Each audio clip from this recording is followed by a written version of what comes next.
सब थोड़ी लड़ जाएंगे। रामलीला चल रही थी, अंगद बीमार हो गए, अंगद जी बीमार। अब जो अंगद का अभिनय करने वाला बीमार है तो अंगद का अभिनय कौन करे? भाई जो अंगद बना होगा वो तो बन जाएगा।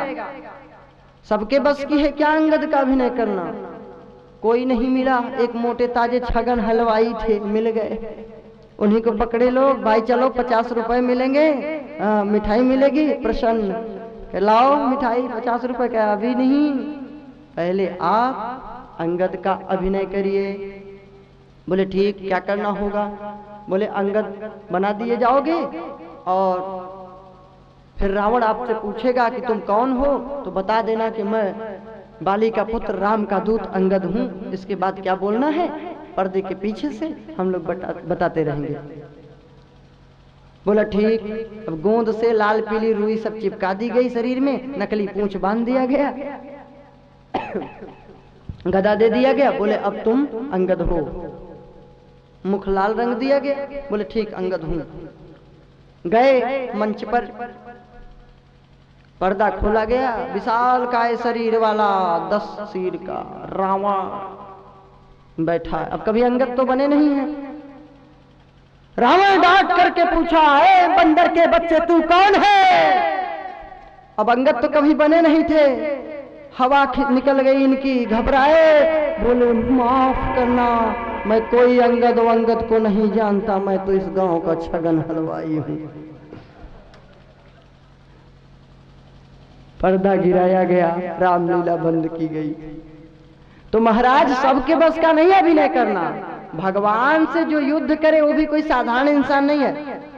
जितने दुष्ट लोग हैं, आतंकवादी, अनाचारी, दुराचारी, ये भगवान से थोड़ी युद्ध करते हैं, ये तो संसार से युद्ध करके नष्ट भ्रष्ट कर रहे हैं। रावण बहादुर था, उसने लड़ाई लड़ा तो संसार से नहीं, डायरेक्ट भगवान से लड़ा। जगत से नहीं लड़ा, उसने सीधे जगदीश से लड़ाई किया। कंस बहादुर था, उसने संसार से नहीं लड़ाई लड़ा, सीधे संसार बनाने वाले से लड़ा। क्यों? क्योंकि ये सब भगवान के ही भक्त थे। लीला करना था इनको, जिससे लोग शिक्षा ले सकें कि इसने दुष्टता किया, दुराचार किया, इसका विनाश हुआ। इसने सत्कर्म किया, इससे प्रभु प्रेम से मिले। लीला किए थे जिससे कलयुग के लोग गुणगान गाते रहे और इनका उद्धार हो जाए। कलयुग केवल नाम आधारा, कलयुग केवल नाम आधारा। सुमेरे सुमेरे नर उतरन पारा, सुमेरे सुमेरे नर उतरन पारा।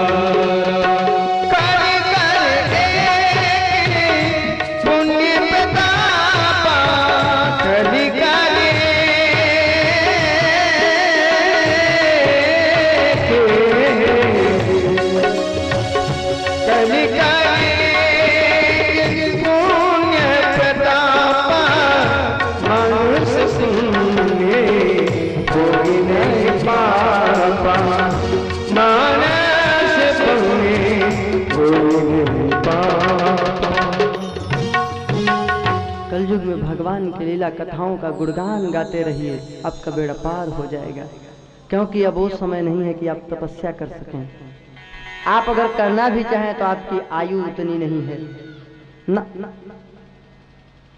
पहले की जो आयु थी अब वो आयु नहीं रह गई है। अभी 50 सालों से देख लीजिए, आपके पूर्वज दादा कितने जीवित रहे, कितने मजबूत, कितने लंबे चौड़े। अब देखिए कलयुग का प्रभाव पड़ ही रहा है। जबरदस्ती कहना कि नहीं, वो तो अलग बात है, भक्ति में रहना कि नहीं नहीं कोई प्रभाव नहीं, लेकिन सच्चाई तो यही है, समय तो कलयुग का चल ही रहा है।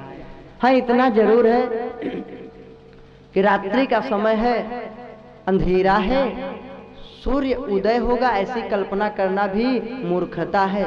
तो क्या अंधेरे में बैठे रहना बुद्धिमानी है? नहीं नहीं, सूर्य तो नहीं आ सकता महाराज, लेकिन क्या दीपक जला करके अंधेरा नहीं मिटाया जा सकता?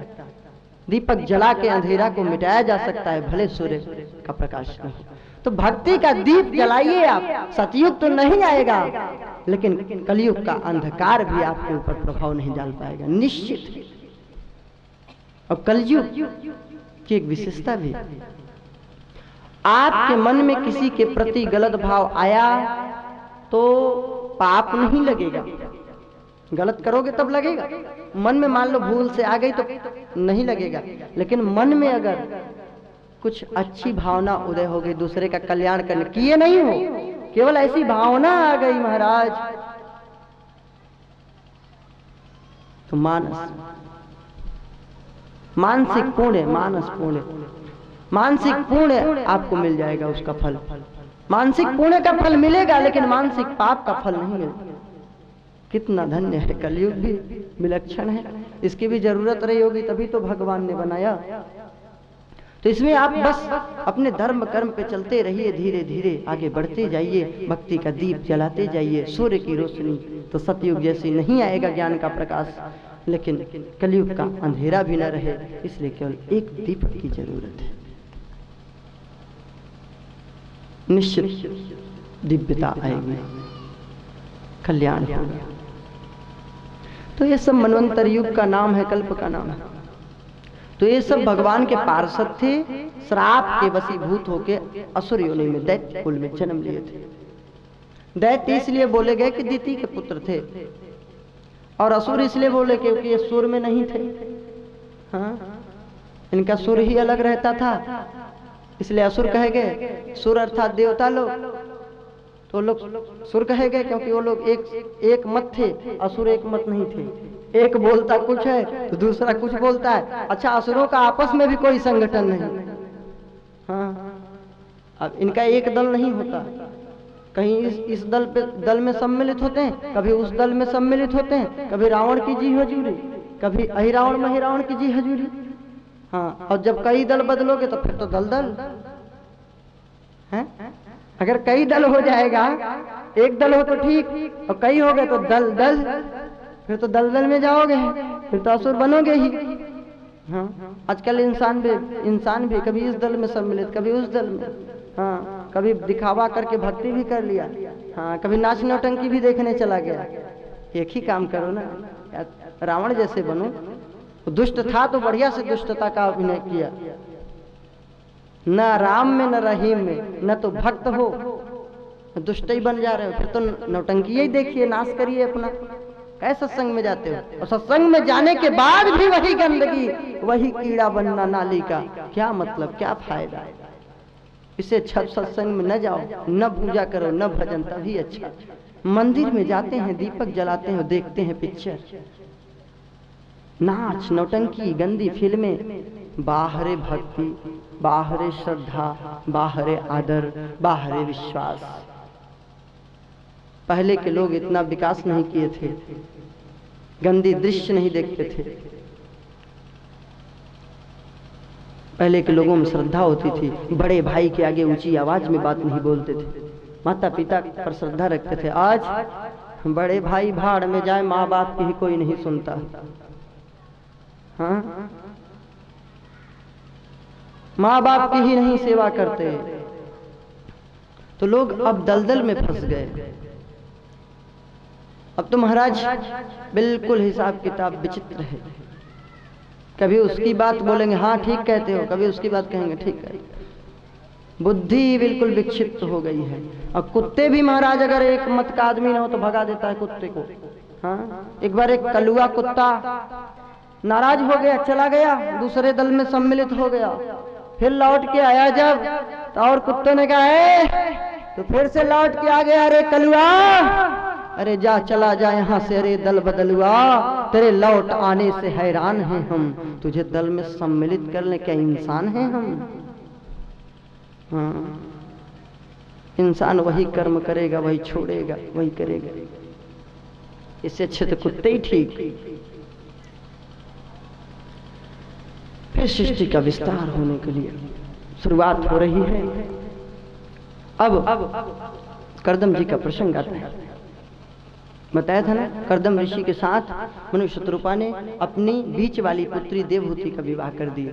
विवाह नहीं कर रहे थे, भगवान ने कहा था कि प्रिय भक्त राज, तुम्हारे घर में स्वयं आ जाऊंगा, तुम वन में मत परेशान हो, तुम्हारे भवन में ही आ जाऊंगा। जब भगवान का आदेश था, उस समय सृष्टि रचना की भी जरूरत थी।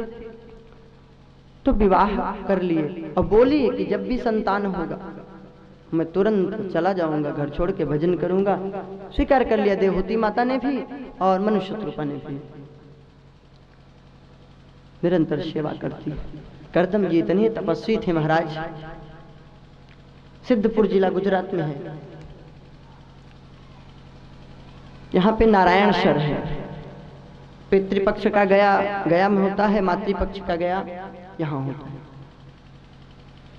बद्रीनाथ में भी होता है, ब्रह्म कपाल पे। वहां नारायणसर ऐसे बना, करदम ऋषि की तपस्या से प्रभावित होकर के, दुखी होकर भगवान नारायण इतना रोए कि उनके अश्रुओं से वो सरोवर भर गया। या तो उस सरोवर में अश्रुपात, उनके अश्रु बिंदु गिरे होंगे, तो उसका नाम पड़ा बिंदु सरोवर। नारायण के नाम से बिंदु सरोवर नाम पड़ा, अश्रु बिंदु गिरने से। वहीं पे तपस्या करते हैं। बेचारी देवहूति वृद्ध हो गई है, सेवा करते करते। करदम जी तपस्या में ही लीन है। हाँ, हम लोग कहते हैं ऋषि भी तो गृहस्थ थे, तुम्हारे बस की है ऋषि बनना। उनकी पत्नी भी तपस्या करती थी, वे भी तपस्या करते थे, उनके बच्चे भी तपस्या करते थे। उनका एक सिस्टम था कि 25 वर्ष तक ब्रह्मचर्य रहना है तो रहना ही है, गृहस्थ के बाद वानप्रस्थ धारण करना है तो करना ही है, संन्यास धारण करना है तो करना ही है। उनका एक निश्चित समय होता था, निर्धारित उनके कर्तव्य कर्म होते थे। हवन करना है तो करना है, ध्यान करना है इतने समय तो करना है, संध्या वंदन करना है तो करना है। अब कितने ब्राह्मण ऐसे हैं महाराज, गायत्री मंत्र तक नहीं याद, बहुत से होंगे। सही बता रहा हूं, 3 बार संध्या, संध्या मतलब संध्या नहीं समझ लेना, संध्या मतलब भजन ऐसे समझिए। सुबह करिए, ब्रह्म मुहूर्त में उठिए। अब तो देख रहा हूँ इस समय आके कोई 12 बजे नहाते हैं, कोई 8 बजे दातुन लिए घूम रहे हैं। बाहर भक्ति पागलों की तरह। 4 बजे उठने की तो समस्या ही नहीं। हाँ, कौन समस्या मोल ले। 8 बजे तक सोएंगे, 12 बजे तक पिक्चर देखेंगे, 8 बजे उठ के दातून। कैसा लगता है? राक्षसों जैसा। आपको बुरा जरूर लगेगा, लगता रहे, अपने को क्या करना है। सही तो यही है, बिल्कुल राक्षसी प्रवृत्ति। 8 बजे सूर्योदय के बाद, सूर्योदय के बाद जो उठता है वो ब्राह्मण है ही नहीं, वो तो है ही शूद्र। नाम का ब्राह्मण लिख लो, वो अलग बात है, शास्त्र उसको ब्राह्मण बोलता नहीं। सूर्योदय के पहले स्नान करो, आपका संध्या बंदन सब हो जाना चाहिए। गायत्री मंत्र नहीं याद है, भजन से कोई मतलब नहीं है। 3 बार त्रिकाल संध्या कौन कहे। हाँ, अब तो अकाल ही पड़ रहा है, जब से त्रिकाल संध्या खत्म हो गई। हाँ, 3 काल है, वर्तमान काल, भूत काल, भविष्य काल। एक ने कहा चौथा भी काल है, क्या कहे मिस काल। ये कौन सा काल है? तो अब ऐसा है कि त्रिकाल संध्या बंदन खत्म तो अकाल चालू। अब अकाल तो पड़ेगा ही पड़ेगा। अच्छा, 3 काल छोड़ो, मान लो 2 काल तो कर सकते हो सुबह शाम ना। अच्छा, सब काल छोड़ो, जहां कथा भागवत तो कम से कम 7 दिन तो आ सकते हो ना। और ब्राह्मण हैं हम, हाँ, हमारा सम्मान नहीं होता। कर्तव्य कर्म पड़ोसी करे, सम्मान मेरा जबरदस्ती, अधिकार हमको मिल जाए, कर्तव्य हमारा दूसरा कोई कर दे। गायत्री मंत्र का जाप। अरे ठीक है, पहले तो गुरु होने चाहिए, वैष्णव होना चाहिए, तिलक लगाना चाहिए, तुलसी धारण करना चाहिए। ये सब तो यहाँ है ही नहीं। तुलसी डाल लेंगे तो मरते समय गाय का पूंछ पकड़ाएंगे, जीवित नहीं दान करेंगे ना। मरते समय, मरणासन हालत में पता नहीं पकड़ पाते भी हैं कि नहीं, जबरदस्ती पूंछ रख देते हैं लोग। फिर जबरदस्ती तुलसी और गंगा जल डालते हैं। अरे जीते ही जी क्यों नहीं तुलसी और गंगा जल लेते? ऐसी नौबत ही ना आए, हमेशा तुलसी की माला धारण करो। हाँ, कब मर जाओ कोई पता है? कोई पास में रहे या न रहे। जब चक्रवर्ती सम्राट अयोध्या नरेश दशरथ के 4 पुत्र में से एक नहीं थे मरते समय।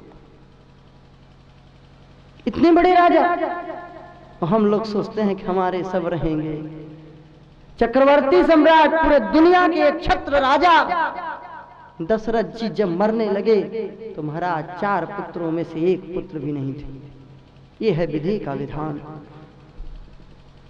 और आप कहते हैं नहीं नहीं मेरे तो सब रहेंगे, तो तुलसी की माला नहीं धारण करेंगे, भगवान का जप नहीं करेंगे, राधे राधे नहीं लिखेंगे, गायत्री मंत्र का जप नहीं करेंगे।